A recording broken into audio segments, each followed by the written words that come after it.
오늘 말씀은 전도서 8장 1절에서 13절까지 말씀입니다.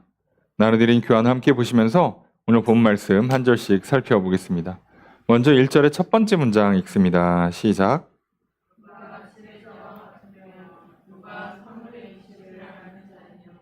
문장의 주어수로가 어떻게 될까요?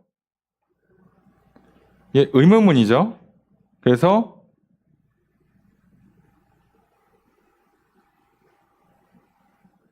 이게 뭐 이제 한국말이니까 그렇지만 결국은 누구냐라고 묻는 거예요. 지혜로운 사람은 누구인가? 그래서 같다라고 한국말은 번역했지만 누가 지혜자 이렇게 돼 있거든요. 원문은. 히브리어가 참 그게 어려운 것 중에 하나가 정확하게 이 조사 또는 문장의 구조가 명확하지가 않아요. 그래서 해석이 굉장히 좀 폭이 넓습니다. 그래서 그냥 어렵게 생각하지 말고 누가 지혜자, 지혜로운 사람 자 이렇게 해버렸으면 그냥 제일 편한 건 지혜로운 사람은 누구냐 이렇게 번역하는 거죠. 그죠? 누가 지혜로운 사람이냐? 지혜로운 사람은 누구냐? 그래서 지혜자는 누구인가? 라고 이제 묻는 거죠. 그래서 뒤에도 사물의 이치를 아는 사람은 누구냐라고 묻는 거죠. 누구냐? 누가 지혜롭고 누가 사물의 이치를 아느냐라고 물어요. 여기서 사물의 이치라고 번역한 게 일, 사건이라고 번역되는 단어와 해석, 원리라고 번역되는 단어입니다. 그러니까 일을 이해하는 것, 일을 해석하는 것, 그것을 알고 있는 사람이 누구냐는 거죠. 어떤 일이 있어요. 그 뜻이 뭔지를 제대로 알고 있는 사람이 누구냐는 거죠. 이렇게 반문을 한다는 얘기는 뭐예요? 알 수 없다는 얘기죠. 알 수 없고 반대로 얘기하면 그나마 이거에 해당할 수 있는 내용 이 정도 지혜로운 사람이고 사물의 이치를 아는 사람이라고 말할 수 있는 게 그나마 지금 저자, 전도자이라는 거죠. 나는 그래도 어느 정도는 말할 수 있다. 근데 나도 전부는 몰라. 근데 니들은 알 수 있겠니? 자, 이렇게 얘기하는 거예요. 그래서 지금 전도자 입장에서도 권면을 주고 있잖아요. 무조건 이래야 된다라고 말을 잘 못해요. 왜요? 인간이 이해할 수 있는 한계가 있다는 거예요. 해 아래에서는. 자, 그래서 해 아래에서 주는 지혜와 해 위에 있는 하나님을 보는 것이 조금 달라요. 우리가 이걸 좀 잘 보셔야 됩니다. 그래서 우리가 어떤 사물, 어떤 사건에 대한 그 원리를 정확하게 이해하고 있는 사람은 아무도 없어요. 오늘날도 그런가 보다 하는 과학적인 일들이 엄청 많습니다. 이거 왜 그렇게 되는지 몰라요. 의외로 모르는 거 많습니다. 그래서 우리가 뭔가 어느 정도는 좀 우리의 지적인 한계, 우리의 어떤 그 연약함, 실수, 부족함들을 인정하고 시작하셔야 돼요. 그게 지혜로운 겁니다. 여러분 왜 너무 깊이 고민하지 말라고 말씀드린 이유가 여러분 생각을 너무 많이 하지 말라고 하는 이유가요. 우리가 찾아낼 수 있는 깊은 고민을 통해서 답을 찾을 수가 있습니다. 그런데 그 답마저도 그때는 얼추 맞을 수 있을지 몰라도 틀릴 가능성이 높아요. 그리고 그때마저도 못 맞출 수 있습니다. 사실 못 맞출 가능성이 매우 높습니다. 그래서 그 시간에 차라리 뭐가 빨라요? 나보다 더 똑똑한 사람들, 이걸 경험했던 사람이나 이 문제를 해결했던 사람들한테 가서 물어보는 게 더 빠르고요. 차라리 그 시간에 기도하는 게 훨씬 빠릅니다. 오히려. 참 안타까운 얘기인데요. 공부를 못하는 학생일수록요. 빨리빨리 선생님한테 가야 돼요. 얘네들은 붙들고 씨름하는 것 자체가 도움이 안 됩니다. 여러분 우리 인생의 문제를 한번 놓고 봅시다. 풀 수 있습니까? 진짜 잔인하게 얘기해서 냉정하게 한번 돌아보세요. 풀 수 있냐고. 그럼 우리 어떻게 돼요? 빨리 이 문제를 들고 선생님 찾아가야 된다고. 그럼 내가 인생의 선생님을 누구로 삼느냐를 빨리 결정해야 될 거 아니냐고요. 내가 그걸 부모님으로 정할 건지 선배님으로 정할 건지 어떤 사상이나 철학자를 정할 건지 그걸 여호와 하나님으로 정할 건지 우리는 그것만 정하고 빨리 찾아가야 돼요. 절대로 고민해서 답이 안 나올 겁니다. 왜요? 해본 사람이 안 된대잖아요. 자신 있습니까? 솔로몬보다 지혜로울? 인류 역사에 내노라는 천재들보다 머리가 좋을 자신이 있으세요? 그 사람들도 자기 인생의 문제를 못 풀어서 헤맸단 말이에요. 할 수 있겠냐고. 그래서 우리는 이 질문 앞에 좀 겸손할 필요가 있어요. 아, 대답을 할 수가 없다. 자, 그러면 지혜로운 사람은 어떤 결과물을 가져오느냐? 그럼 내가 지혜로운지, 그럼 어떻게 이렇게 이 전도자가 자기 자신 있게 그래도 나는 좀 지혜로운 것 같아. 나는 그래도 사물의 이치를 좀 알고 있어라고 이렇게 얘기할 수 있는 이유가 어디 있었을까요? 이 반문에 대한 대답을 해요. 그게 1절의 두 번째 문장입니다. 함께 읽습니다. 시작.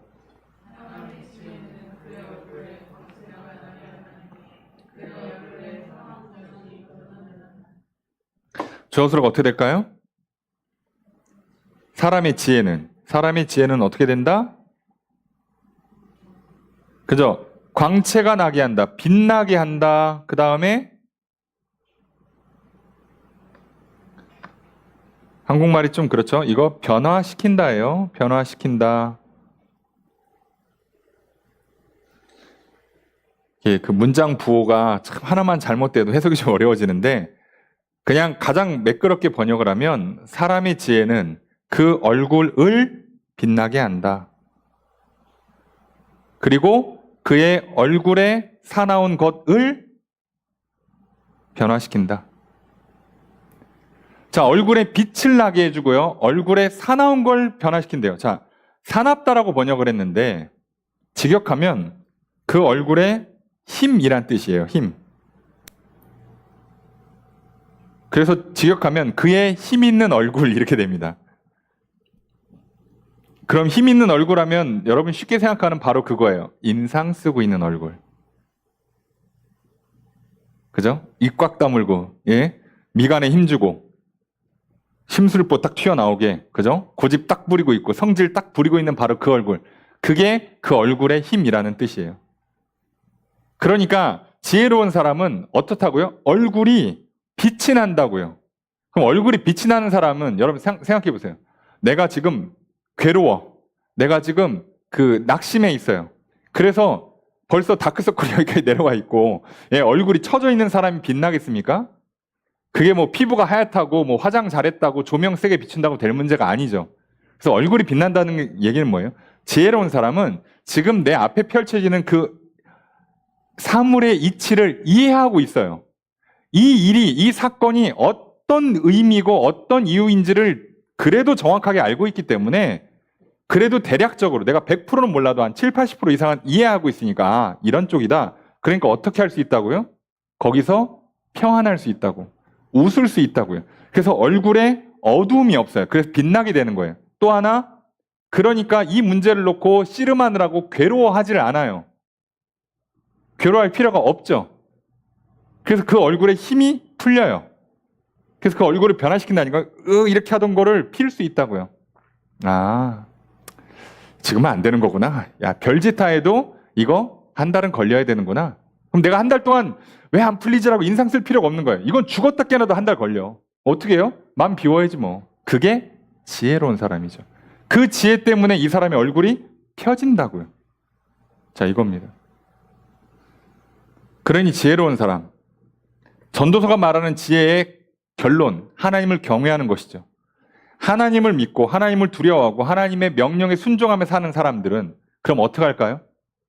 그래서 하나님께서 시킨 대로 합니다. 이거 왜 안 되지?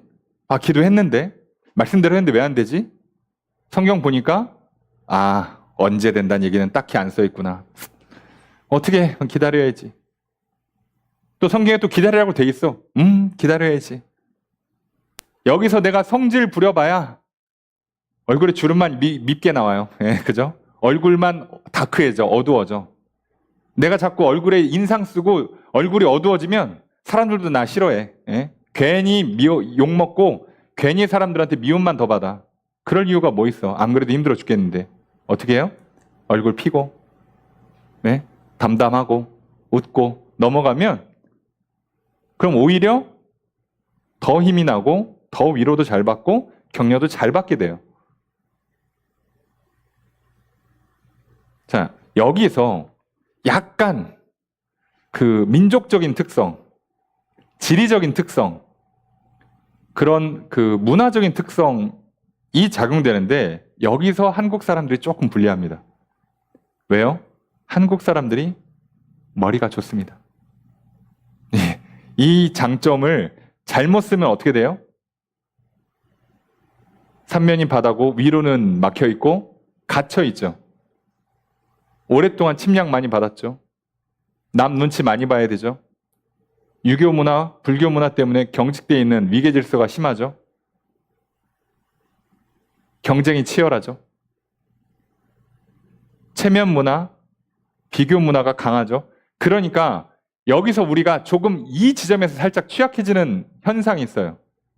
우리의 약점 중에 하나죠. 강점은 머리가 좋다는 건데, 강점은 의지가 강하다는데, 약점은 이 좋은 머리와 강한 의지를 가지고 나쁘게 쓰면 어떻게 돼요? 그죠, 이거 하고 잠 안 자고 다크서클 생기는 현상을 만들 수 있어요. 이게 어리석은 겁니다. 문제 안 풀릴 겁니다. 반대로 얘기해 드릴까요? 이렇게 하면 문제가 더 안 풀립니다. 하지 마세요. 지혜로운 사람들이라면 지금 이 전도자가 주는 이 교훈을, 권면을 받으시라고. 아, 어차피 이건 내가 풀 수 없는 문제고, 그렇다면 내가 이걸 왜 씨름해? 그럼 나는 뭐만 하는 거예요? 이 문제가 풀릴 때까지 오늘 할 것만 하고 풀고 자야 돼요. 풀고 자야 됩니다.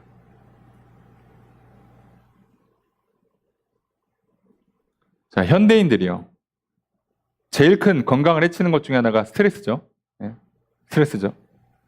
스트레스 때문에 어떤 악영향을 미쳐요? 스트레스 때문에 잠을 못 자게 하고 식습관을 틀어요.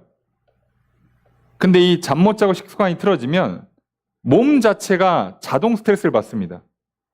그래서 또 악순환이 시작돼요. 이거 한번 들어가면요, 건강은 무조건 망가집니다. 그러면 지금 내가 컨디션이 나빠 또는 병에 걸렸어요. 이 사람 어떻게 해야 돼요? 건강관리의 순서가 있죠. 1번 잘 먹는다. 2번 잘 잔다. 3번 많이 움직인다. 운동한다죠. 순서가 심지어 이게 1번이 잘 먹는다예요. 그럼 이제부터 어떻게 해야 돼요? 규칙적으로 먹어야죠. 건강하게 영양소 집어넣어야죠. 골고루 먹어야죠. 몸에 나쁜 거 넣지 말아야죠. 그죠? 그리고 잘 먹으면 어떻게 해야 돼요? 중간에 간식 줄이거나 너무 달거나 가공식품도 웬만하면 좀 줄여야죠. 최소한으로 먹어야겠죠. 밤 늦게 먹으면 안 되겠죠. 저녁 먹고 나면 웬만하면 속 비워야겠죠. 그러면 어떤 현상이 일어나요? 잠 잘 자겠죠. 잠 잘 자서 몸이 회복되면 그 건강한 몸을 가지고 이제 뭐 해야 돼요? 운동해야죠. 운동 시작해야죠. 이게 안 된 상태에서 낳는 나머지 모든 것들, 주사를 먹고 영양제를 넣고 뭐 어디 가서 무슨 명상을 하네, 뭐 치료를 받네, 다 효과가 안 나올 겁니다. 이것 때문에. 그래서 우리가 진짜 지혜로운 그 기본, 아주 간단한 거예요, 사실. 그래서 굉장히 간단한 거예요. 자, 지혜롭다면 이 사물의 이치를, 일이 왜 돌아가고 어떻게 돌아가는지를 이해할 수 있어요. 근데 내가 이걸 못했다라고 하면 난 지혜롭지 못한 거예요. 이 분분에서 몰라. 그럼 나는 이제 어떻게 해야 돼요? 모르면 무조건 물어보고 배워야 됩니다. 내가 고민하면 소용이 없어요. 왜 고민하는 거야? 모르는데. 내 안에 답이 없다니까요. 이거 왜 어떻게 돌아가는지 이해가 안 됐어요. 그럼 나는 모른다고. 기계가 오작동을 일으켰어요. 보는 순간 딱 알아. 그럼 이 사람 전문가입니다. 그럼 그 사람 고치시면 돼요. 근데 전혀 왜 고장난지 모르면 절대 그 물건 뜯으시면 안 돼요. 이제부터 뭐부터 해야 돼요? 설명서를 보시든가 아니면 AS 센터를 가셔야 돼. 자, 여러분 설명서 보려면 성경 읽으시면 되고요. AS 센터 가시려면 교회 오시고 기도하시고, 목회자나 또는 성도들과 함께 이 문제를 놓고 같이 기도하고 같이 푸시면 돼요. 간단하죠. 이걸 지혜라 부릅니다. 그래서 지금 이 전도서 6장, 7장, 8장은 인생의 허물을 이야기하면서 한탄하면서 그나마 이 땅에서 어떻게 이 허물을 풀어갈 수 있을까? 근데 문제가 뭐가 있어요? 죽음이 있죠. 예측 불가능하지. 통제가 안 되지. 그리고 인생에 불합리가 있잖아요. 공의롭지 못해요. 여러분 정직하고 노력한 거 아름답게 결실 안 맺습니다. 현실에서. 착각하지 마세요. 제일 열심히 산 사람이 제일 잘 되는 거 아니에요. 속지 마시라고. 그래서 해 아래에서 백날 머리 써봐야 허무하다니까요. 왜? 아, 나는 죽으라고 노력했는데 쟤는 날로 먹어요. 나는 성실하게 살았고 쟤는 불법을 행했는데 쟤가 더 잘 된다니까? 이걸 뭐라고 설명할 거냐고. 해 아래에서 답을 찾지 마시라고요. 해 위에 있는 하나님을 보셔야 돼요. 자, 오늘 본문도 사실 똑같은 얘기를 합니다. 해 아래에서 답이 사실 안 나와요. 그래서 해 아래에서 어떻게 보면 요령을 가르쳐 주는 거예요. 이 문제가 안 풀리니까 해 아래에서는 답이 없는데 그렇다고 놀 수는 없잖아. 포기할 수는 없잖아. 어느 정도 해야 되는가, 그리고 어떻게 하는 게 지혜로운 건가를 가르쳐 줘요. 자, 그게 이제 크게 두 가지죠. 8절까지랑 9절부터 13절까지 두 단락으로 나눠서 가르쳐 주는데, 그럼 이제부터 이야기하는 이 2절 이하에서 자, 지혜는 이런 거야. 만물이 돌아가는 원리가 이래 라고 하면서 이제 이 세상에서 돌아가는 원리를 가르쳐 준 다음에 그 다음에 그냥 거기서 그렇게 사는 것이 지혜라고 얘기를 해줘요. 자, 이제부터 여러분들이 뒤에 나온 내용이 오늘날은 더더욱 불편할 겁니다. 옛날도 싫었던 얘기인데 왜요? 왕한테 충성하라는 얘기거든요. 오늘날은 더 싫죠. 왜요? 다원주의 시대예요.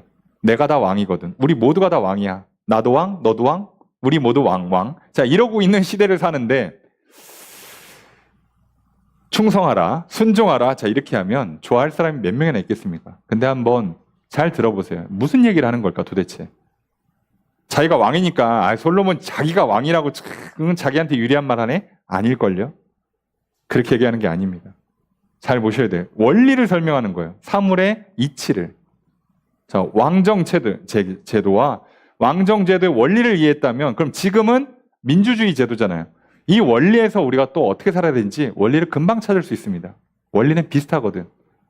자, 2절 읽습니다. 시작.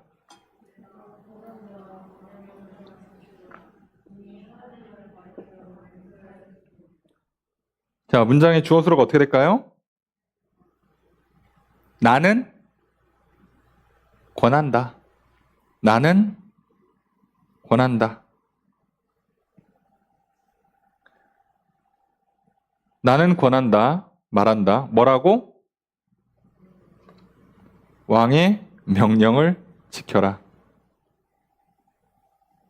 자, 이제부터 우리는 왕이 없는 시대를 살아요. 근데 우리도 당연히 나에게 실질적으로 왕 노릇하는 사람들이 있죠.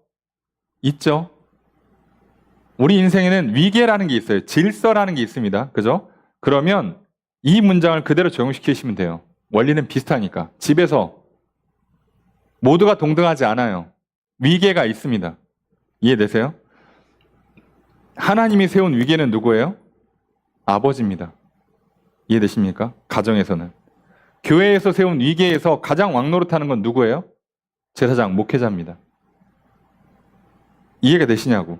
자, 이게 여러분들이 불편할 거 알아요. 저도 말하면서 은근히 불편해요. 왜? 우리 시대는 이게 안 통한다고 자꾸 생각하니까. 그래서 이걸 여러분들이 지혜로우신 분들은 원리를 빨리 찾으셔야 돼요. 이게 왜 이렇게 돌아가는가? 자, 회사 가면 누가 왕이죠?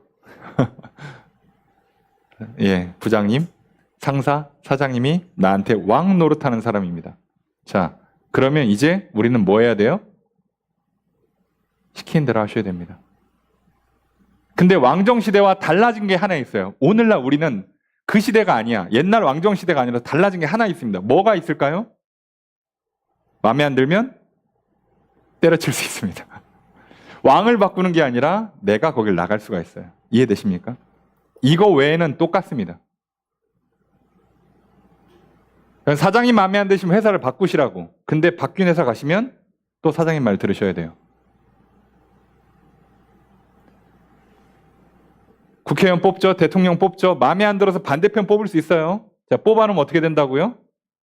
시킨 대로 하셔야 될 겁니다.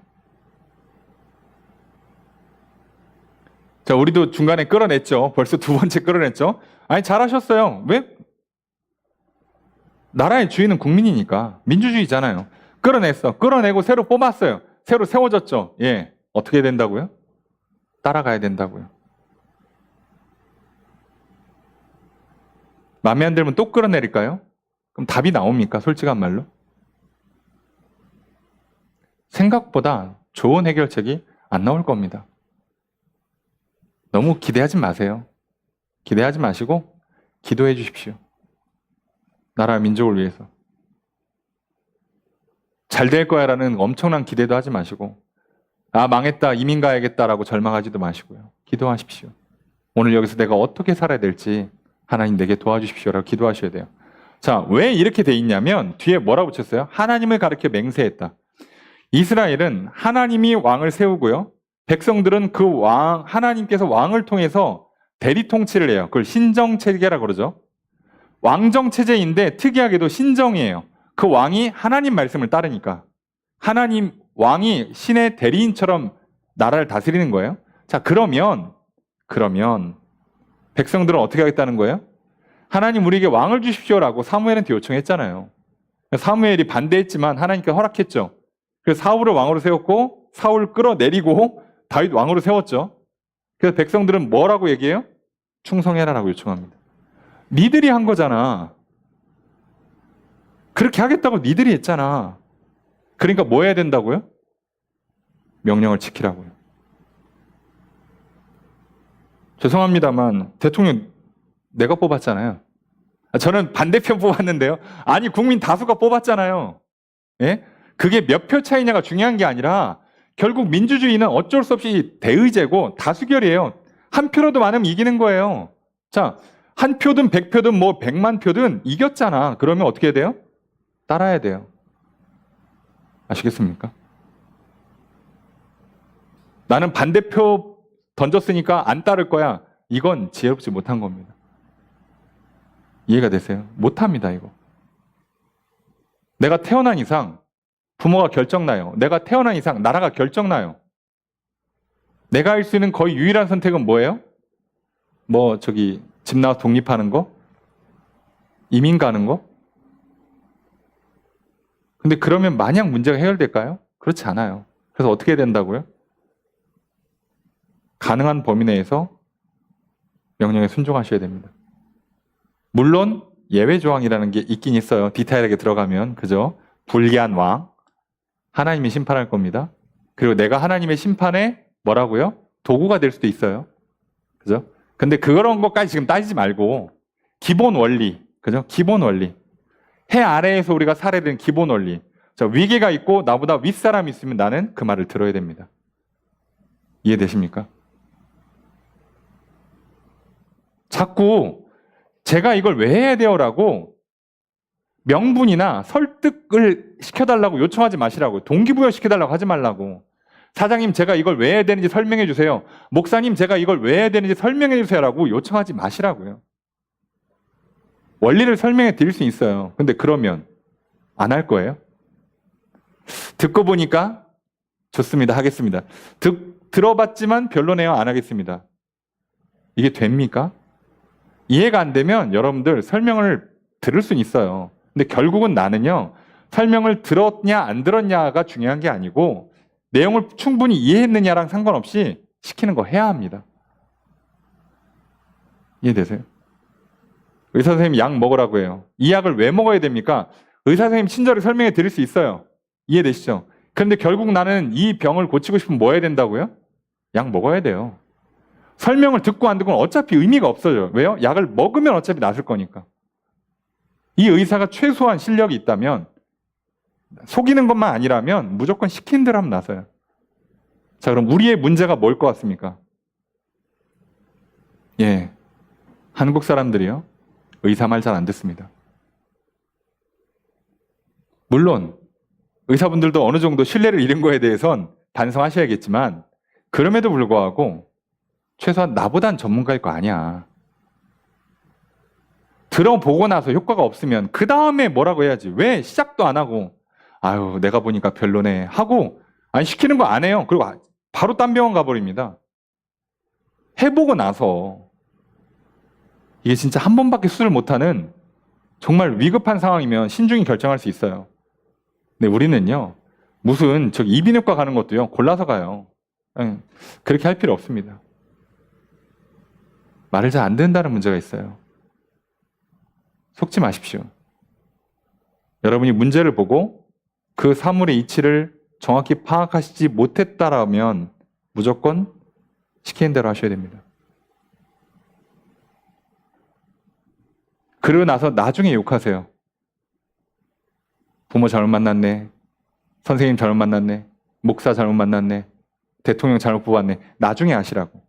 지금은 몰라요. 시키는 대로 해보고 나서 얘기하는 겁니다. 하기도 전에 평가 내리는 거 아니에요. 인생 아직 다 살지도 않았는데 젊은 사람들이 하는 가장 어리석은 말이 뭐예요? 이번 생은 망했네. 아니 그거를 한 95세쯤 하시면 돼요. 예? 이제 한 1년 남은 것 같아. 아무리 봐도 더 못 살 것 같아. 그때쯤 하시라고. 그 전까지 하시면 안 돼요. 왜 그걸 지금 하냐고. 세상에 무슨 일이 일어날 줄 알고.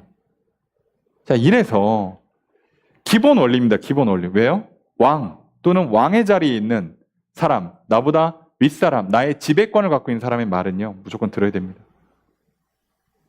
이해되세요? 듣고 해보고 이상하다 그러면 그때 신뢰관계를 어떻게 형성할 건지 내가 이 관계를 계속 맺을 건지 끊을 건지 그 다음에 결정하시되 기본은 이렇게 하는 거래요. 명령을 지키는 겁니다. 그리고 이 원리가 우리와 하나님 사이의 관계가 똑같습니다. 그래서 자 3절의 첫 번째 문장 있습니다. 시작.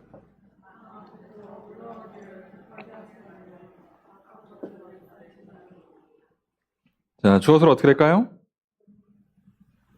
자 명령문이죠. 자 그래서 뭐예요?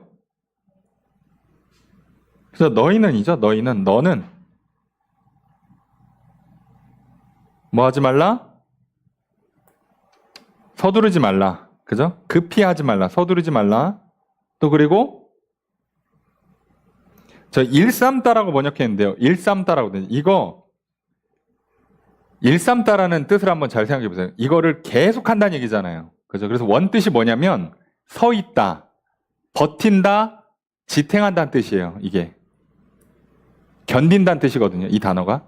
그래서 일삼다는 얘기는요. 버틴다는 얘기예요. 그러니까 우리식으로 표현하면 고집하지 말라는 거예요. 고집하지 말라.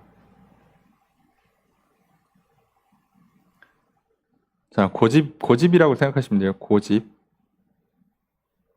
버틴다.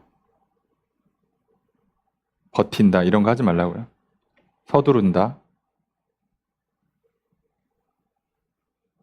자, 왕 앞에서 물러가기를 이라고 되어 있습니다. 왕 면전에서 왔다 갔다 하는 거를 서두르지 말라. 급하게 하지 말라. 자, 이게 좀 애매한 표현이긴 해요. 그런데 이거를 이제 여러 가지로 표현할 수 있는데 해석은 여러 가지인데요.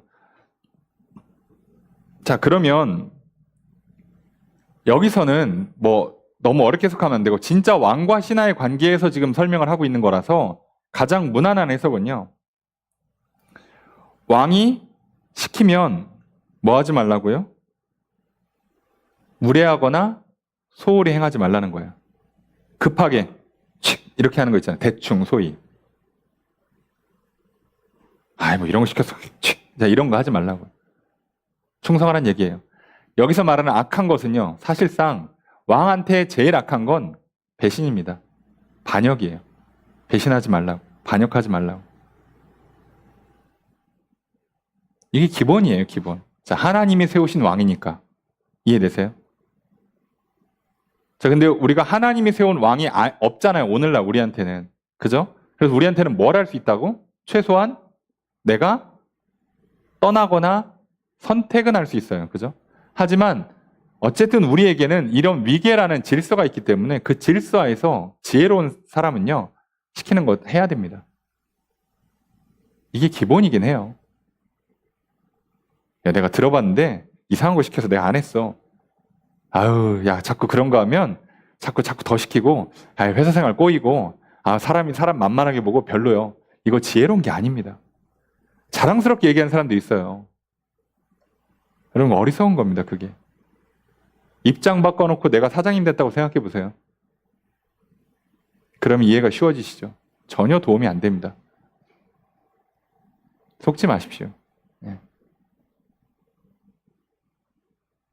이게 우리가 이런 부분에서 어리석기가 쉬워요. 사람이니까. 왜요? 교만하거든. 고집을 부리거든요. 3절의 두 번째 문장 있습니다. 시작. 주어서를 어떻게 할까요? 왕은 다 한다, 행한다. 그죠? 전부 행한다. 뭐를? 자기가 하고 싶은 것을. 그래서 정확히는 자기가 기뻐하는 바를 전부 행동한다예요. 왕은 이 힘이 있어요. 자기가 하고 싶은 걸 다 할 수 있는 힘이 있어요. 그러니까 밑에 있는 사람은요, 이거 못해요. 내 집이지만 자녀는요, 다 못해요. 부모가 하지 마 그러면 눈치 봐야 돼요. 나도 내 회사지. 그런데 내 맘대로 못해요. 사장님이야 아무 때나 왔다 아무 때나 가실 수 있지. 나는 정해진 시간에 출퇴근해야 돼요. 거기에 불만을 품지 마시라고. 아 진짜 야 나는 9 to 6 하고 있는데 사장님은 한 10시쯤 와가지고 한 3시에 가네. 와 이게 뭔가 지금 회사가 잘못됐어. 아니요. 그 사장님이 만드는 회사예요. 마음에 안 드시면 바꾸시면 돼요. 네. 옳다 그르다를 판단한 권리가 나한테 없어요. 속지 마시라고. 예? 여기 뛰어난 사원을 사장으로 뽑아주는 데가 아니라고요. 예? 이해되십니까? 오히려 그게 어리석은 거예요. 승진하고 싶으면 차라리 더럽고 치사해도 시키는 거 하세요. 그 빨리 성장합니다. 그게 차라리. 이게 세상을 지혜롭게 사는 거라고요. 여러분 이 세상에 너무 동화 속 이야기처럼 어떤 그런 낙원처럼 유토피아가 일어날 거라고 꿈꾸지 마시라고요. 안 된다니까. 한동안 그런 사상이 지배했던 시절이 있었어요. 한 50년, 100년 전에. 그 유토피아를 꿈꾸고 우리 다 같이 필요한 만큼 생산하고 필요한 만큼 나눠줍시다 해서 공산주의라는 게 나왔잖아요. 그래서 어떻게 됐습니까? 다 같이 가난해졌습니다. 그리고 지배자들만 부자가 됐습니다. 이게 뭐요? 지배자들만 부자가 될 거면요. 차라리 자본주의가 낫지. 왜요? 그래도 자본주의 했던 나라들은 참 여러 가지 부조리가 있고 힘들고 어려울지라도 최소한 그래도 선진국으로 올라가면 기본적으로는 더 잘 먹고 살잖아. 공산주의 나라들보단 최소한. 속지 마세요. 이 상향이 구현되지 않아요. 이거 조심하셔야 됩니다. 꿈꾸는 것까지 뭐라고 못하겠는데 현실에서 이루어지지 않는다고요. 자, 안 됩니다. 자, 그리고 4절 첫 번째 문장 있습니다. 시작. 주어서 어떻게 될까요? 왕의 말은 권능이 있다라고 편하게 변하는데 그냥 권능이다, 권력이다, 지배력이다예요. 왕의 말은 곧 힘 이렇게 번역하시면 돼요. 왕의 말은 권력이 있어요. 왕이 말하면 그대로 돼요. 시키면 해야 된다니까. 뭐 방법이 있을 것 같습니까? 없어요. 아무리 법적으로 뭐 노동자의 인권, 사원의 어떤 그 권리를 보호해주는 장치를 만든다 할지라도요. 결국 제일 높은 권한은 왕이 갖고 있어요. 어떻게 못합니다. 여러분 뭐 노동자를 인권을 대변하는 사람들이요. 국회의원 되고 대통령 되면 저기 뭐 보좌관들이랑 같이 겸상하면서 야, 네 의견대로 할게 이럽니까? 말 안 들으면 자르잖아 본인들도. 똑같잖아요. 뭐가 달라? 똑같습니다. 그래서 너무 꿈꾸지 마세요. 지혜로운 사람은요. 이 그냥 현실을 이용할 줄 알아야 돼요. 흐름을 타셔야 된다고. 흐름을 저항하려고 하지 마시라고. 내가 만약에 뭔지 알았어. 어디를 깨면 이 흐름을 바꿀 수 있다는 걸 알았어. 그럼 여러분 하시면 돼요. 그 사람은 하는 거예요. 그 사람들이 세상을 바꾸는 제일 앞에 서 있는 변혁가, 개혁가, 리더들이 되는 겁니다. 근데 내가 이게 지금 뭔지 잘 모르겠어. 그러면 근데 그렇다고 또 엄청 죄짓거나 하나님께서 하지 말라고 막 경고하고 명령하신 건 아니야. 그럼 적당히 그냥 따라가세요. 그게 지혜로운 겁니다. 그래서 전도서에 얘기하잖아요. 너무 의롭지 말라고. 그죠? 너무 악하지도 말라고. 왜요? 너무 의롭고 너무 노력 많이 해서 자기 의로움을 믿게 되면 큰일 납니다. 여러분, 내가 의로운 대로 공의롭게 돌아가지 않아요, 세상은. 내가 노력한 대로 결과물이 보장되지 않습니다. 그렇다고 포기하고 막 살면 역시나 그렇다고 뭐 오히려 힘 빼니까 잘 되더라? 그럴 수도 있는데요. 그렇기 때문에 또 안 될 수도 있어요. 모른다를 전제로 하기 때문에 우리가 어떻게 살아야 된다고요? 그래서 하나님 믿고 하나님이 시키는 대로 하는 겁니다. 야, 오늘 열심히 살아. 그럼 열심히 사는 거예요. 열심히 살았으면 된 거야. 뭘 더 얘기하지 말자고. 그죠? 저 열심히 살았으니까 상 주고 복 주세요. 그리고 그냥 편히 주무시라고요. 우리는 하나님을 믿지 어떤 원리 원칙을 믿거나 사상을 믿는 게 아니에요. 내 의, 내 노력 또는 이 세상이 불의하니까 막 살아야지. 자, 그것 자체를 믿으시면 안 돼요. 자, 그게 아니라고 얘기하는 겁니다. 4절의 두 번째 문장 있습니다. 시작.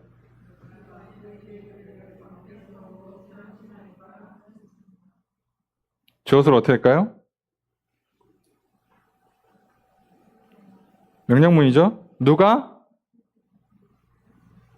정확히는 말할 수 있을까죠? 말할 수 있냐라고 묻는 거예요. 누가 말할 수 있냐, 왕한테. 왕 뭐 하십니까? 자, 못 물어봐요. 그죠?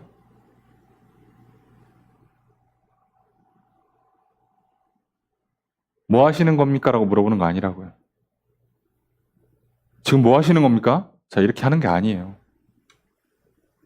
물어보지 마십시오. 여러분, 이건 결국은 궁극적으로는 하나님과 나 사이의 관계로 가시긴 해요. 이 문장은. 그죠? 결국 적용점은 나랑 하나님 사이인데 하나님께서 지금 나한테 행하신 일들을 놓고 내가 하나님 지금 뭐 하시는 겁니까? 이렇게 뭘 말하시면 안 된다고요. 이건 어리석은 거예요. 지혜로운 사람 어떻게 한다고요? 아, 하나님 나의 왕이십니다. 근데 살살 해주세요.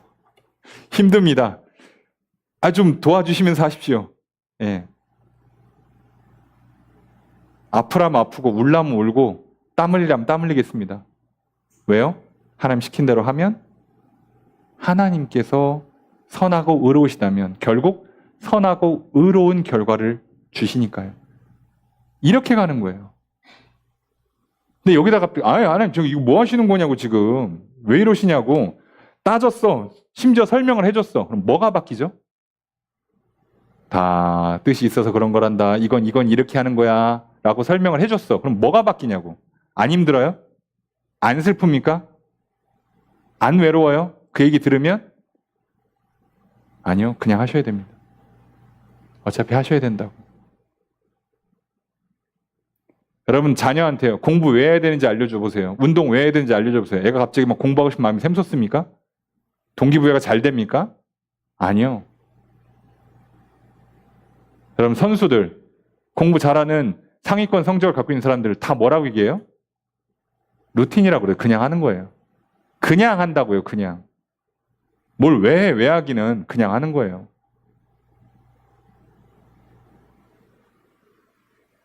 죄 짓는 것도 아니고 잘못되는 것도 아니고 심지어 하라고 하고 좋은 결과가 보장된다는데 왜 안 해 그거를. 해야지.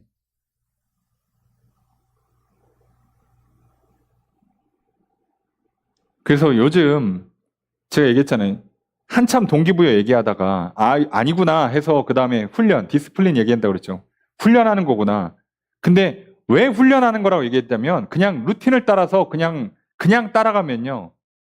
노력을 하는 순간 우리는 억지로 하는 부분이 꼭 생기기 때문에 보상심리가 작동되면서 우리가 문제를 야기하는 희한한 일이 있어요. 그래서 어떻게 한다고 힘 다 빼고 그냥 하잖아요. 그러면 그냥 하면 이 그냥 하면 보상이 있다고 요즘 연구에서 나오죠. 그 보상이 뭐냐면 몰입입니다. 여러분 사람들이요. 몰입은 굉장히 에너지를 써서 집중하는 거라고 생각했어요. 한동안. 근데 누가 몰입을 잘하나 봤더니 그냥 하는 사람들이 몰입을 잘해요. 근데 몰입할 때 사람은 역량이 제일 잘 나오거든요. 머리도 제일 잘 돌아가고 몸도 스트레스를 제일 덜 받고. 그냥 하는 사람들이 몰입이 잘 되는 거예요. 그래서 이 몰입을 하는 힘을 놓치지 않으려고 이 그냥 하는 사람들이 그냥 하는 걸 잘하려고 루틴을 만드는 거예요. 그냥 규칙적으로. 그래야 편하니까. 몸을 그냥 그렇게 적응시켜버리는 거예요. 이유도 안 물어. 그냥 일어나면 그냥 아침에 뛰는 거야. 그냥. 예. 그냥 뛰는 거예요. 선수면 그냥 뛰는 거야. 자, 이렇게 하는 겁니다. 이유가 어디 있어요? 근데 우리에게는 약속이 있고 명령이 있다. 와, 그런데 그냥 할 수밖에 없잖아. 몰입이 안 되겠습니까? 여러분, 내가 기도하는데요. 옛날 어르신들은 이렇게 기도줄을 잡는다 그러죠. 기도에 집중되는 거. 근데 우리 기도에 집중이 잘 안 돼요. 왜요? 이걸 왜 하는 거지? 내가 어제도 얘기했고 오늘도 얘기하는데 이거 들으시는 거 맞나? 아, 그래도 참고 해야지. 기도가 안 됩니다. 이렇게 하면 할수록. 해보신 분들 아시죠? 잘 안 돼요. 다 제 경험담입니다. 안 된다고. 예? 잘 안 된다고요. 이렇게 기도를 하면 오히려. 그래서 어떻게 하는 거예요? 하나님 들으신다고 약속했으니까 그냥 쏟아붓는 거예요. 하나님 들으시죠? 오늘 제 생각이 이렇습니다. 제 마음이 이렇습니다. 제가 이걸 원합니다. 약속하신 거 좀 이루어 주십시오. 가능하면 좀 빨리 이루어 주십시오. 도와주십시오. 근데 그렇게 기도하잖아요. 시간이 그냥 흘러갑니다. 어느 순간. 하면 10분은 그냥 가고요. 어느 날은요. 30분, 1시간이 그냥 가요. 이게 안 되잖아요. 그러면요. 내가 이걸 왜 하는 거지? 이 생각 한번 들어오고 그래도 해야지라고 한번 기도해 보세요. 시간이 진짜 안 갑니다. 아우, 할 거 다 했다고 눈 뜨면 5분 지나 있어요. 예, 역효과가 일어납니다. 속지 마십시오. 그래서 오히려 시킨 대로 하는 사람들이 지혜로운 거예요. 야, 너 바보냐? 시킨 대로 하냐? 아니요. 그게 지혜로운 거예요. 속지 마세요. 여러분들이 세상에 비판하지도 말고 분석하지도 말란 뜻이 아니에요. 지금 하나님과 나 사이에, 그리고 위계에 있는 질서에서는요, 이게 지혜로운 거예요. 여러분, 이거 친구한테 쓰라는 거 아닙니다. 아시죠? 전제 조건이 왕과 신하의 관계, 상하 관계가 명확할 때 쓰는 거고요. 그리고 제일 좋은 건 최소한 저 왕이 악한 의도가 없다라고 하면, 그 얘기는 뭐예요? 최소한 약속을 하고 그 약속을 지킨다면 그 신뢰의 관계에서는요, 무조건 시키는 거 하셔야 됩니다. 그게 지혜롭습니다. 자, 5절 첫 번째 문장 있습니다. 시작. 자, 주어서로 어떻게 될까요? 명령을 지키는 사람은 모른다. 뭐를? 불행을. 불행이라고 번역했는데 이거 그냥 악한 겁니다. 악한 것 또는 나쁜 것. 악한 것. 명령을 지키는 사람은요, 악하고 나쁜 걸 몰라요. 왜? 왕이 시킨 대로 했으니까 그건 왕이 책임져요. 만약에 왕이 이용하고 버리는 배신자라면 할 말 없지. 근데 지금 최소한 그걸 전제하진 않아요. 여기서 말하는 건. 아까 말씀드렸잖아요. 어차피 내가 저 왕이 선한지 악한지를 판단할 수 있는 지혜가 없잖아요. 그럼 시킨 대로 할 수밖에 없어요. 해보고 결과물을 봐야 알지.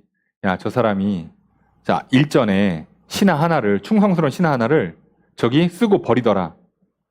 그럼 지혜로운 사람 그때 하는 거죠. 아, 저 사람 밑에서 일하면 안 되겠구나. 그럼 퇴하지? 이게 지혜로운 거예요.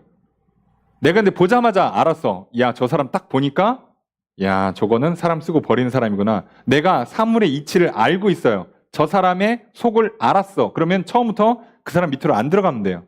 근데 내가 아무것도 몰라. 어떻게 해요? 해봐야 돼요. 해보고 빨리 가셔야 도망가든가. 근데 해보면 무슨 문제가 생긴다고? 최소한 나쁜 일은 안 생긴다고요. 이해되십니까? 최소한 나쁜 일은 안 생긴다고. 시킨 대로 했기 때문에. 5절의 두 번째 문장 있습니다. 시작. 주어서 어떨까요? 제자의 마음은 분변한다. 분변한다. 그냥 안다예요. 안다. 안다. 이해한다. 뭐를? 때와 판단을, 시기와 판단을, 심판을. 그러니까 어느 때에 뭘 해야 되는지를 알아요. 지혜로운 사람이 이거 알아요. 자, 이거 모르면 이거 아는 사람 찾아가세요. 빨리. 절대 고민하지 마시라고. 왜요? 시기를 놓쳐요, 잘못하면. 내가 끙끙 싸매느라고 시기를 놓치면 안 된다고. 항상 일에는 때가 있어요. 그때를 놓치면 안 돼요. 그때를 놓치지 않으려면 내가 모른다라는 판단이 떨어지면 빨리빨리 찾으러 가셔야 돼요. 빨리 기도하시고 빨리 지혜로운 사람 찾아가시라고. 자, 그런데 문제는 이겁니다. 6절의 첫 번째 문장 있습니다. 시작. 주어서로 어떻게 될까요?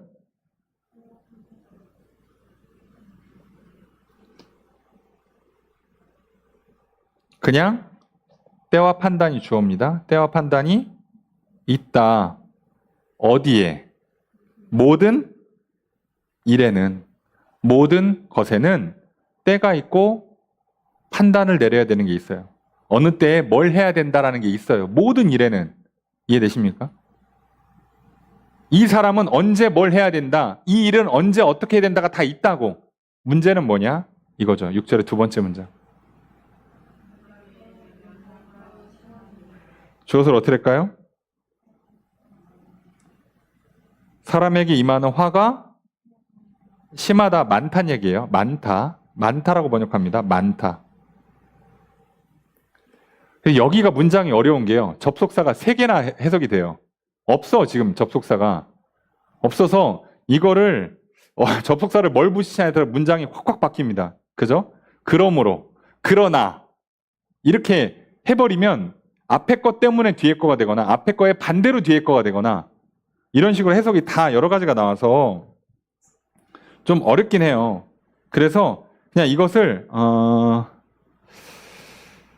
그냥 제일 무난한 건 그냥 인과로 보는 게 제일 무난합니다. 무슨 얘기예요? 모든 일에는 다 때가 있고 판단이 있는데 그래서 뭐라고요? 앞에 있는 것처럼 명령을 안 지키는 사람한테는 뭐가 생겨요? 화가 많이 옵니다. 이렇게 번역하는, 인과로 번역하는 게 제일 무난하긴 해요. 그래서 문제는 뭐냐면 이 때와 이 판단을 정확히 내려야 되는데 이걸 잘 못 내려가지고 윗사람 말을 들어야 될 때 안 듣고 하다가 문제가 생기는 경우가 있다는 거예요. 그게 우리한테 어려운 겁니다. 이걸 몰라요. 이걸. 언제 해야 되는지를 몰라. 정확히 어떻게 해야 되는지를 몰라. 이걸 다 알 방법이 없어요. 그래서 뭐라고요? 여기서 우리는 인간적인 지혜와 경험의 한계를 얘기하는 거예요. 이렇게 살면 되는데 이걸 몰라. 그래서 7절의 첫 번째 문장 있습니다. 시작. 주어서로 어떻게 될까요? 사람이 알지 못한다. 뭐를? 그죠? 앞으로 일어날 일을 몰라요. 뭘 알아야 언제 어떻게 하는지 그걸 알 텐데 뭔 일이 일어날지를 몰라. 지금 계속 난리 나고 있죠? 저기 그 7월 대재앙설 일본에 지금 큰 거 하나 온다고 지금 난리 났죠? 그걸 알아야 지금 여행을 갈지 말지 정할 거 아니냐고. 나 휴가인데 어떻게 알아 이거를. 문제는 이걸 모른다고 우리가. 전쟁 날지도 모르고 휴전 날지도 모르고 휴전 바로 깨질지도 모르고 어떡하라고 진짜 어떡하라고. 미치겠죠 이거. 알 방법이 없죠. 7절의 두 번째 문장 있습니다. 시작. 주어서를 어떻게 할까요? 그죠? 장래일을 가르치는 사람은 누구인가? 누가 이걸 가르쳐 주냐는 거예요? 없어요. 없어. 이게 없습니다. 자, 그러니까 이제부터 어려운 문제가 돼요. 8절의 첫 번째 문장 있습니다. 시작.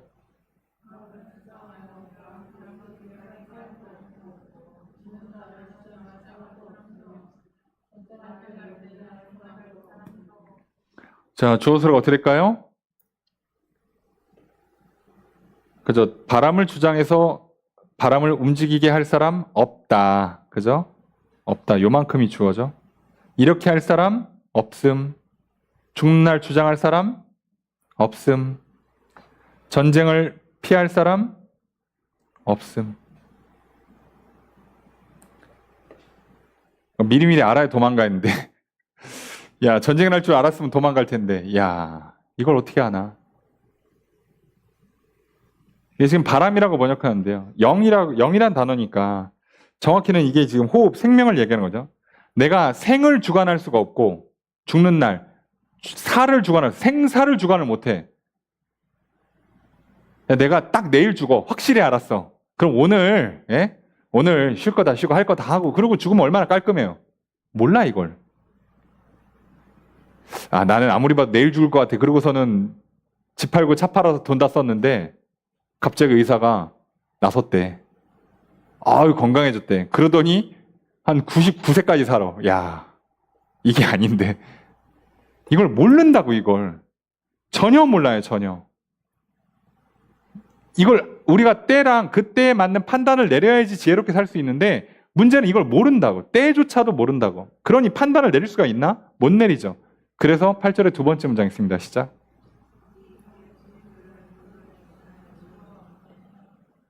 주어를 어떻게 할까요? 악이 건져낼 수 없다. 구원할 수 없다. 뭐를? 그의 주민들을. 주민이라고 번역하면 안 돼. 이거 주인입니다. 주인. 주인이라고 번역하셔야 돼요. 그의 주인. 악이 그 악을 행한 사람을 건져내지 못한다. 그러니까 모르니까 아 몰라 막 살아. 자 이렇게 하면 되냐? 안 된다는 얘기예요. 그것도 안 돼. 자 어떻게 살라고? 자 그러니까 뭐라고요? 사실 원리는 알죠? 때와 판단을 잘 맞추면 되고 그래서 왕 밑에서 시키는 거 잘 하고 있고 잘 판단을 내리면 살면 되는데 왕이 제정신인지 확인이 안 되고 언제 무슨 일이 일어날지를 전혀 모르니 어떻게 한다고요? 이거 못한다는 얘기입니다. 원리를 알려주면 뭐하냐고. 못한다고요. 이해되십니까? 그러니까 우리가 할 수 있는 최선은 어디까지라고요? 그냥 내 윗사람 밑에서 말 잘 듣고 사는 거고요. 그때그때 지혜롭게 분별하는 수밖에 없는데 이걸 정확하게 해낼 수 있는 사람이 없다고. 그럼 이제 뭐 해야 돼요? 해 아래에선 답이 없기 때문에 어디로 가야 된다고? 해 위로 가야 된다고. 하나님. 아, 백날 머리 써도 결국 이거 답 못 찾겠구나. 내가 왕 말 잘 들었는데 왕이 갑자기 미치면 내가 그동안 열심히 충성한 게 물거품 되겠구나. 때와 판단을 잘 내리면 살아왔는데 어느 날 한 번 미스나면 꼬라박는 거예요. 미끄러지는 겁니다. 자, 그래서 어떡하라고요? 하나님께 맡겨야 됩니다. 그래서 하나님을 왕으로 모시고 사는 게 지혜로운 거예요. 이 전서 읽다 보면 참 어려운 부분이 있어요. 그래서 어떡하라고. 뭘 좀 시원하게 좀 답을 내주면 얼마나 좋겠어. 답이 안 나옵니다. 여러분, 우리 인생이 그래요. 시원시원하게 딱딱딱 답이 떨어질 것 같죠? 여러분, 그렇게 답 떨어뜨리면 대부분 이단이고 사기입니다. 진리는요, 답을 정확히 떨어뜨려 줄 수 없어요. 왜요? 뭐만 알려주는 거예요? 하나님이 정답이다요. 그때 이건 딱 이렇게 하는 거야. 이렇게 안 알려줍니다. 여러분 아침, 점심, 저녁 잘 먹고 잠 잘 자고 여러분 운동 열심히 하면 몇 살까지 사는 거 보장받을 것 같아요? 이렇게 말 못한다니까 아시겠죠? 우리는 뭐만 알려주는 거예요? 하나님 손 붙잡고 인생을 사는 거예요. 내 생산 하나님께 있고 나는 그분이 시키는 대로 잘 먹고 잘 자고 일 열심히 하는 것. 이게 지혜로운 거예요. 그렇게 하루하루를 살 때 언제 죽어도 후회가 없는 허물을 극복하는 인생이 되는 거라고요. 그래야, 그렇게 살아요. 하나님 손을 딱 놓고선 한번 열심히 살아보세요. 언제 죽어도 허무합니다. 뭐라고요? 이럴 줄 알았으면. 자, 이 소리 나오는 겁니다. 그래서. 이게 어려워요. 저도 목회하는 입장에서 딱 이렇게 하면 뭐가 된다라고 딱 깔끔하게 떨어졌으면 얼마나 좋겠습니까?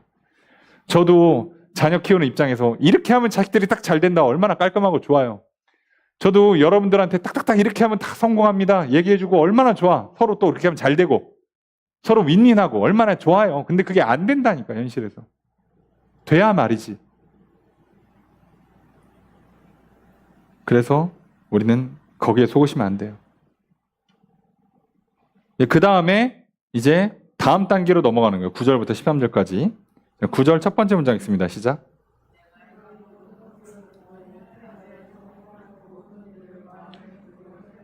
저것을 어떻게 할까요?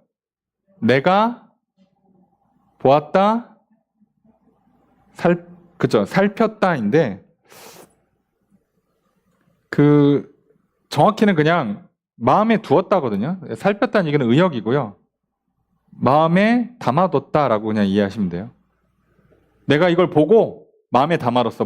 모든 걸 보고 어떻게 돌아가는지를 다 봤어. 봤더니 9절의 두 번째 문장 있습니다. 시작.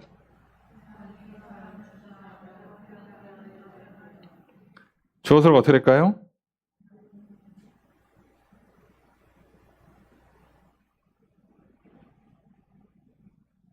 조금 애매하시죠? 이게 해석이 크게 두 가지로 됩니다. 같은 뜻이긴 한데요. 자, 사람이 사람을 괴롭히는, 주장해서 괴롭히는 때가 있다. 그럼 주어가 때로 되는 거죠. 근데 이렇게 한 문장으로 묶는 게 있고요.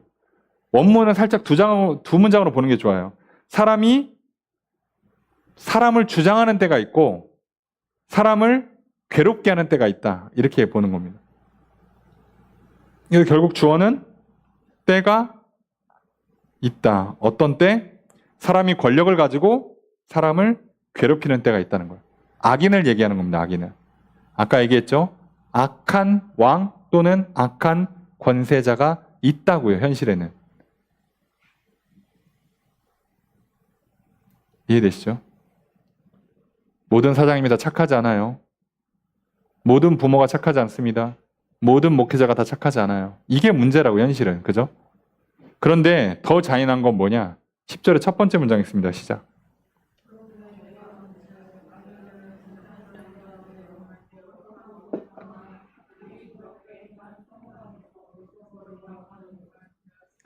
주어서를 어떻게 할까요?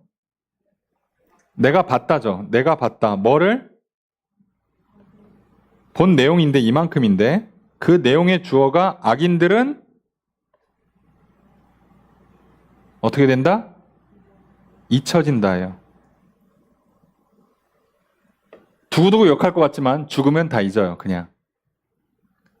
그러니까 악인들은 죽어서 거룩한 곳, 이 거룩한 곳을 그냥 예루살렘이나 자기 동네라고 치고 그냥 거기를 떠나서 자 묻혔을 거 아닙니까? 장지에 가서. 그러면 사람들이 막 욕하고 막 저주하고 그럴 것 같은데 그냥 다 잊어요. 이게 무슨 얘기냐면 악하게 살았다고 해서 생각하는 것만큼 나쁜 결과가 생각보다 오지 않더라는 거예요. 말 그대로 죽으니까 끝이네. 이거예요. 자, 그러니까 뭐라고요? 10절의 두 번째 문장 있습니다. 시작. 이것도 헛되다. 이게 헛되다예요. 왜요? 이러니까 무슨 문제가 생긴다고? 착하고 성실하게 사는 사람들이 힘들어지는 거예요. 그래서 11절 읽습니다. 시작.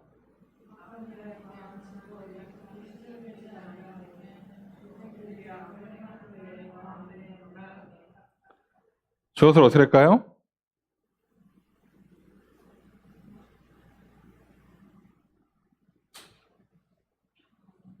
좀 애매하죠? 근데 마음을 주어로 보는 게 맞아요. 그래서 정확히는 사람의 마음입니다. 인생들의 마음이 담대하다, 가득 찼다. 뭘로? 악을 행하는 것으로. 왜요?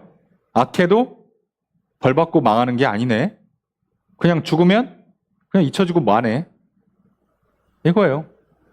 그럼 내 하고 싶은 건 다 하다 그냥 죽지 뭐. 이렇게 된다는 거예요. 현실에. 그죠? 그런 현실이 우리 너무 많죠. 우리 일제 식민지배 받을 때 나라 팔아먹으신 분들 기억이나 합니까? 그 후손들 그냥 조용히 있다가 잘 먹고 잘 살고 있지. 정작 나라 지키겠다고 독립운동한 후손들은 뭐가 됐어요? 그때 처자식들 먹여 살리지 못하는 바람에 생겼던 문제, 나라 독립운동한다고 그 재산 다 팔고 헌신했던 사람들 후손들은 뭐가 돼요? 또 대부분 가난하게 돼요. 그럼 후손들이 기억해 주냐? 기억도 안 해요. 나라가 기억해 주냐? 안 해요. 보상도 안 해. 6.25 참전용사, 월남 참전용사 보상도 안 해요. 군대 가서 고생하다가 문제가 생긴 사람들 보상 안 해줘요. 군대 뺀 사람들 처음에 욕 좀 하다가 어딘지 모르죠. 우리 관심도 없지. 그러고 살아요. 다 잊어요. 그냥 이게. 그러니까 사람들이 점점 더 악해진단 말이에요. 그죠? 자, 이 허무한 세상. 그죠? 12절 첫 번째 문장 있습니다. 시작.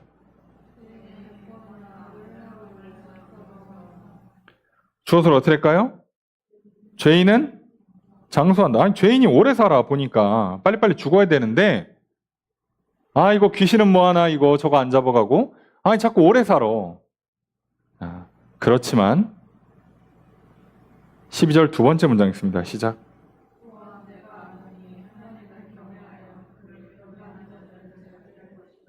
주어서를 어떻게 할까요?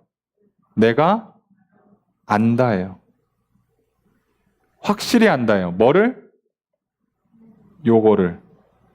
하나님 경외하여서 그를 경외하는 자들. 하나님이 무서워서 하나님을 섬기는 사람들이란 뜻이에요. 그 사람들은 잘 될 거라는 거예요.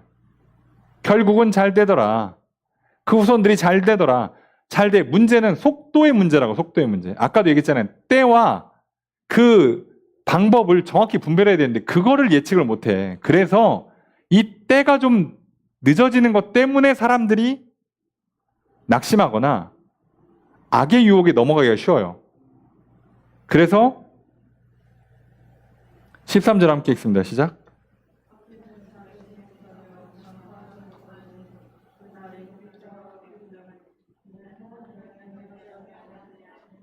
주어서를 어떻게 할까요? 악인은 잘 되지 못한다. 그죠? 장수하지 못한다예요. 그리고 그림자가 된다. 그 날이 그림자가 된다. 빨리 죽는다는 얘기죠. 아니, 아까는 오래 산다며. 현실은 오래 사는데 저 멀리서 악한 사람들을 쭉 보니까 결국은 악한 사람들이 단명하는 경우가 많고요. 그 집안이 망하는 경우가 훨씬 많아요. 훨씬 많은데 문제는 항상 바로 내 옆에 있는 악한 인간은 좀 오래 살아. 꼭 그렇죠. 아, 이상해요.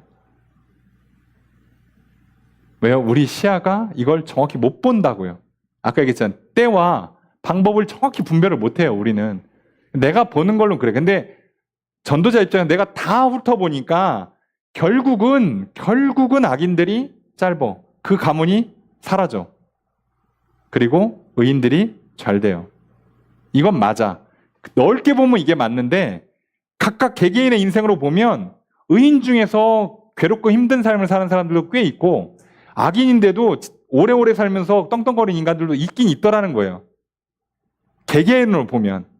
전체로 보면 아닌데. 그래서 이거 조심하라는 겁니다. 그럼 우리 생각에 하나님 이거 이렇게 하면 이거 옳지 않습니다. 자, 아까 얘기했잖아요. 왕이시여 뭐 하시는 겁니까? 이거 하면 안 된다고 그랬죠. 근데 하나님께서 이렇게 하시는 이유가 하나 있어요. 그게 로마서에도 나오죠. 하나님께서 심판하시는 첫 단추가 뭐라고요? 내버려 두는 겁니다. 내버려 두는 거. 이해가 되세요? 왜 내버려 두냐면 내버려 두는 순간부터 이제 이 사람들한테는 뭐가 시작된 거예요? 심판이 시작돼요. 여러분, 우리를 회개하라고 자꾸 책망하고 자꾸 양심의 가책을 주고 격려하고 권면하는 거예요. 해보신 분들 아시죠? 그마저도 힘들고 괴로워요. 솔직히 말하면. 그런데 내 맘대로 살게 내버려 두고 그냥 지 멋대로 사는데도 잘 풀리는 사람들 보면 부럽지, 현실에선. 근데 이 사람들은 무조건 어디로 간다고요? 이 사람의 인생과 이 사람들의 후손과 전부 다 저주로 가고요. 죽으면 지옥으로 가는 거예요. 그래서 이 더디 이루어지는 것 때문에 마음이 상할 수 있는데 하나님께서 이걸 통해서 뭘 확인하신다고? 믿음을 확인하신다고요. 믿음을. 자, 그럼 한번 우리가 성경을 한번 보세요. 믿음의 사람들이라고 부를 수 있는 사람들이 기도응답이 얼마나 빨리 되는 걸 한번 잘 보세요. 전반적으로 속도가 느립니다. 결론 한번 보세요. 결국은 다 잘 됩니다. 이해되십니까? 근데 당장은 그렇지 못해 보인 때가 많다는 거지. 그래서 뭐라고요? 우리가 뭘 봐야 된다고? 지혜롭게 살려면, 허무하지 않은 인생을 살려면 뭘 봐야 된다고요? 종말, 마지막 때 죽음 이후를 봐야 된다고요. 그래서 아까도 말씀드렸죠. 해 아래에 있는 걸 보면 이거 못 찾아요. 여러분 그냥 머릿속에 떠올려보세요. 하나님 믿고 오래 참고 기다리고 인내하고 순종하며 살아서 결국 그 사람들 잘 되고 그 집안이 후손들이 잘 되는 사람을 여러분 머릿속에 몇 명이나 떠올리고 계세요? 지금 옆에 누군이라고 딱 눈에 띄는 사람이 있어요? 그럼 그거 말고 지 멋대로 사는데 잘 되는 것 같은 사람, 예수도 안 믿고 죄 짓고 불법에 편법에 막 살고 예? 하는데 잘 되는 사람 옆에 보시면 몇 명 벌써 떠오르시죠? 이걸 조심하라고요. 그래서 우리가 인생의 허물을 극복하려면, 지혜로운 인생을 살려면 어디를 봐야 된다고요? 죽음 이후까지 보셔야 된다고. 그래서 여러분들이 해 아래에서 내 머리 가지고 두 눈 부릅떠봐야 답이 안 나오고요. 찾아봐야 오답입니다. 이래서 안 된다는 거예요. 그래서 우리가 조심해야 돼요. 이렇게 말하고 있는 저도 힘들 때가 많아요. 왜요? 세상이 그리 녹록하지 않거든요. 이해되십니까? 그래서 우리가 뭐 해야 된다고? 진짜 지혜롭기 위해서 믿고 순종하며 사셔야 돼요. 이거밖에 가르쳐 드릴 게 없어요. 요즘같이 눈에 보이고 손에 잡히는 걸 정말 즉각 제시해주는 이 시대예요. 이렇게 말하면요, 누가 따라오겠습니까? 솔직한 말로. 근데 그 많은 지식과 정보를 가지고 챗 GPT를 비롯해가지고 온갖 AI를 써가면서 수많은 데이터들을 분석하고 해서 그 누구보다도 지혜롭게 산다는 사람들의 인생이 어떻게 되는지 한번 보시자고. 네, 보시자고. 사람들 얘기했잖아요. 야, 나 능력 있어. 혼자 사는 게 편해. 라고 했던 사람들이 딱 제 고등학교, 대학교 갈 때 나왔던 얘기예요. 20년 전이란 뜻이에요. 30년 전. 지금 아무도 그렇게 얘기 못합니다. 살아봐. 야, 나 능력 있는데 돈 잘 벌면 되지. 야, 심시하면 친구 사귀면 되고 동호회 가면 되고 야, 개 키우고 고양 키우면 되지. 해보라고요. 되는지. 해보세요. 오늘 맞다고 생각했던 진리가요. 10년, 20년 뒤에 어떻게 되는지 한번 보시라고. 그렇게 인생이 우리가 생각하는 것처럼 그렇게 단순하게 펼쳐지지 않습니다. 지혜로운 사람은요, 끝까지 보셔야 돼요. 내 인생 마지막까지 가보고 나서 얘기하는 겁니다. 그 전에 절대 판단을 내리지 마세요. 이해되십니까? 아직 죽지 않았고 살아있으면 모르는 일이에요. 그래서 이거 잘 보세요. 옆에 있는 잘 되는 악인들 보지 마시고 잘 안 되는 의인들 보지 마시고요. 뭘 보시라고요? 하나님 바라보십시오. 눈 부릅뜨지 마시고 귀를 열고 하나님의 약속의 말씀을 들으시고 명령을 순종하십시오. 그게 지혜로운 인생이요. 허물을 극복하는 인생이요.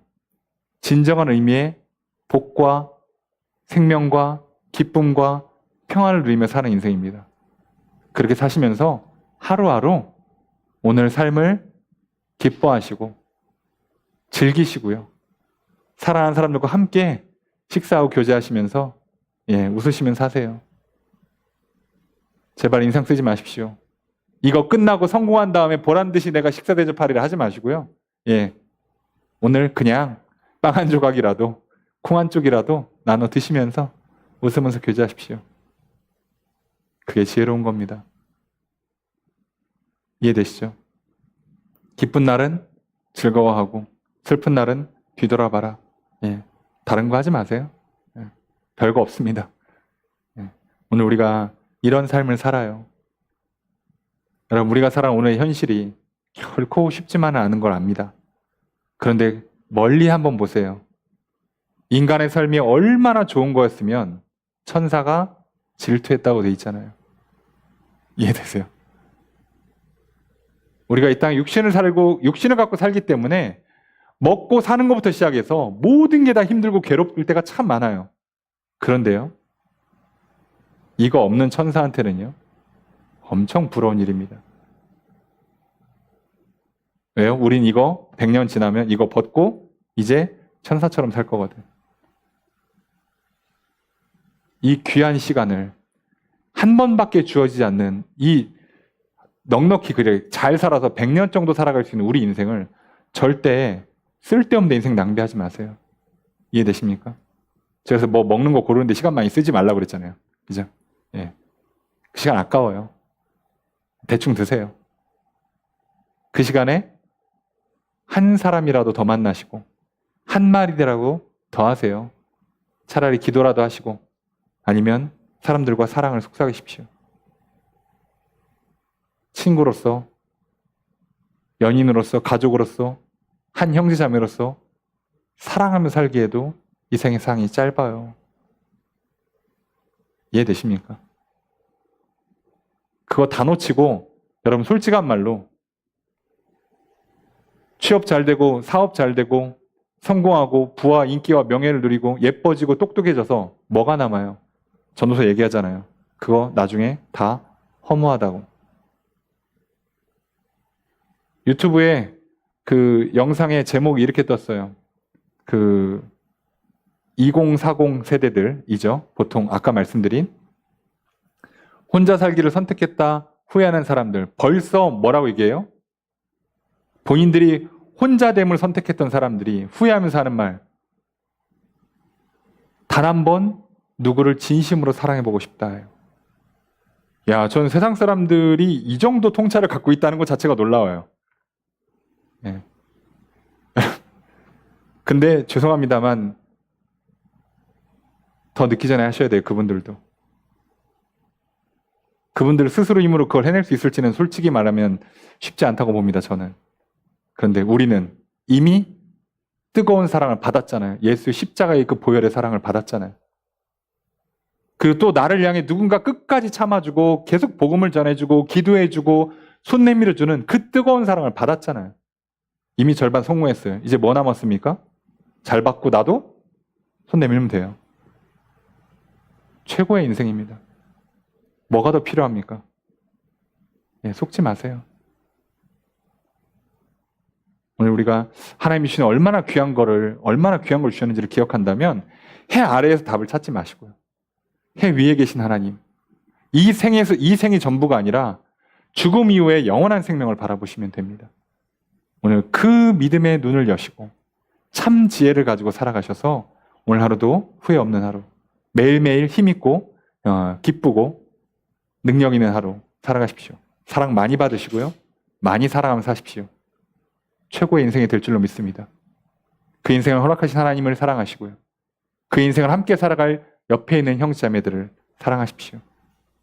오늘 그런 참 지혜로운 인생, 그래서 솔로몬도 겨우 깨달았던 그 진리, 허무하지 않은 인생을 살아가는 그 비결을 알고 살아가는 진정한 지혜로운 인생, 믿음의 삶, 구원받는 인생, 저 여러분 되시기를 주 여러분 축복합니다.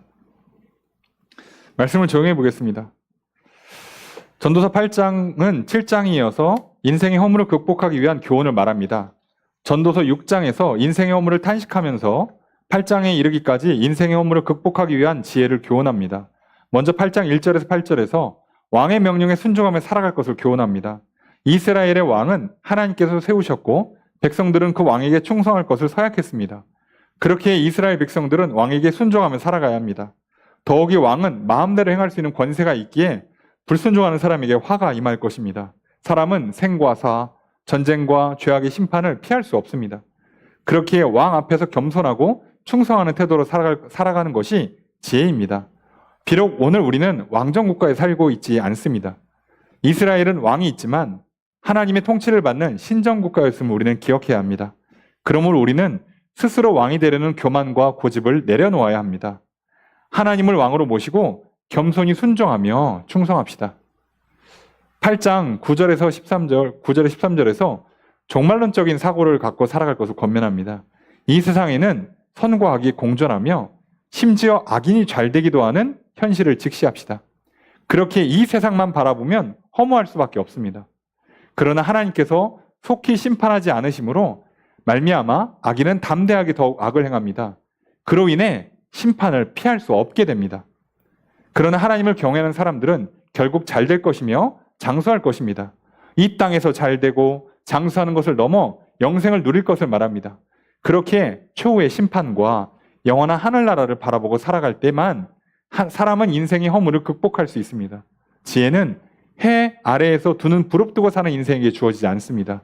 지혜는 해 위에 계신 하나님을 바라보는 인생에게 주어집니다. 지혜는 사물의 이치를 알게 합니다. 지혜는 사람의 얼굴에 광채가 나게 합니다. 지혜는 사람의 얼굴에 사나운 것을 변화시킵니다. 지혜는 사람으로 하여금 일상에서 일어난 일에 대하여 다른 해석을 할 수 있는 능력을 갖게 하며 그 사람에게 빛나고 밝은 얼굴을 갖게 합니다. 지혜로운 인생만이 해 아래에서 허물을 극복할 수 있습니다. 지혜로운 인생은 죽음과 불의와 모순이 가득한 현실을 인정합니다.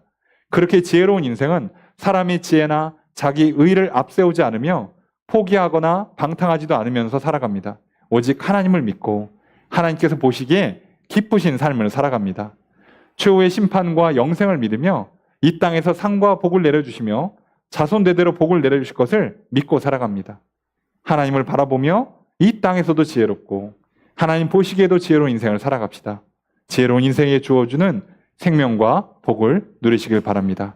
이렇게 살아가는 저와 여러분 되시기를 주의 이름으로 축복합니다.